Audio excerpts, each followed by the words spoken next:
আমরা 3 নম্বর কুল ইউনিয়ন 8 নম্বর ওয়ার্ড আমাদের মৌজা 8 নম্বর মৌজা।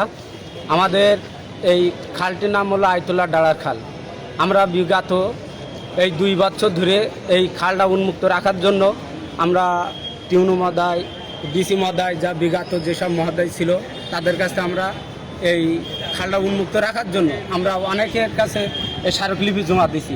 তারা আশ্বাস দেয় যে আমরা মূলত সেই খালটা দেখি জনগণের যদি সমস্যা হয় দেখি আমরা উন্মুক্ত করব।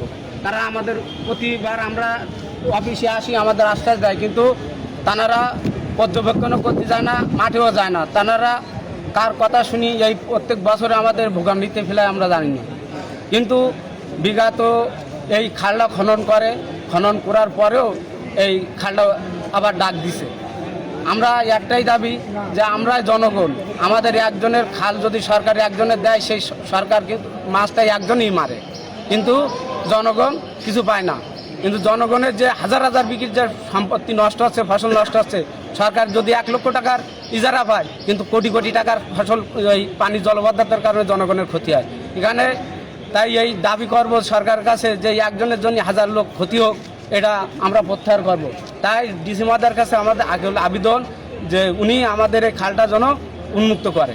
খাল ইজারা দেওয়ার কারণে জলবদ্ধতা আমাদের বাদ উড়াই দেওয়ার পরে এবছর যে ধানের এত সুন্দর ধান হয়েছে, সরকারি লোককে দেখিয়েছে, পুলিশ প্রশাসনও দেখিয়েছে যে এত সুন্দর ধান এই বিলি 17-18 বছর আমরা পাইনি।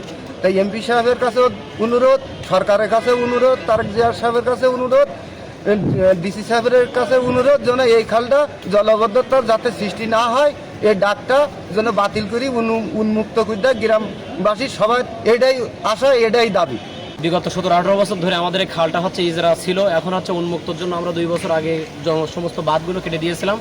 এখন আমরা ডিসি সাহেবের কাছে এই জন্য আসছি যে আমাদের এই খালটা যেহেতু আমরা পানিবদ্ধতা জলবদ্ধতার মধ্য দিয়ে আমরা কাটাই, যেন অবশ্যই এটা উন্মুক্ত করে দেয়। এটাই আমাদের ডিসি সাহেবের কাছে প্রত্যাশী আমরা গ্রামবাসী সবাই। 17-18 বছর আমরা প্লাবিত বন্যায় আমাদের ইরি ধান আমরা কোনো বছর পাই না।